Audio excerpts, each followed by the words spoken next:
They say love can bring people back from the dead.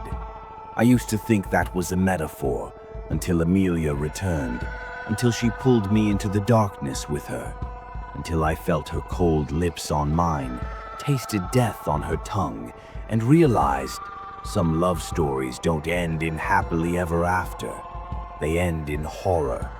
The graveyard was always our place, a secret haven beneath the pale moonlight where Amelia and I whispered dreams into the cold night air. I was drawn to her like an addict to his vice. She was intoxicating, her voice like velvet, her touch like fire, her kiss like sin. We'd meet there often, tangled in the shadows, her body pressed against mine, her breath warm and teasing against my skin. There was something raw, something primal about her. Her fingernails always traced patterns over my chest, like she was memorizing me, branding me. One night she pressed her lips to my ear and whispered, "Do you love me?" "More than anything," I said without hesitation. She smiled, but it wasn't the smile of a lover.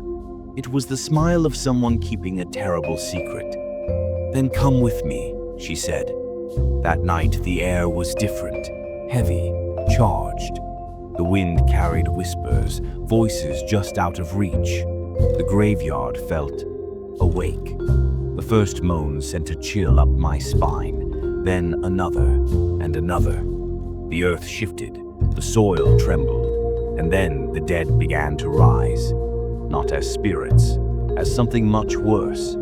They clawed their way from their graves, flesh rotting, jaws slack. Empty eyes locked onto me, and in that moment I understood. I wasn't just witnessing this horror, I was part of it. Amelia stepped away from me, and that's when I saw it. Her grave, her name carved into the cold stone. Amelia Voss, 1892 to 1913. "No," my voice cracked. She turned to me, her eyes dark, bottomless voids. The warmth I'd felt from her was gone, replaced by something ancient, something hungry. "You said you loved me," she murmured, stepping closer. My body screamed to run, but I couldn't move. Not as she reached for me, her fingers ghosting over my jaw, my lips. "You still do," she whispered, her lips brushing against mine.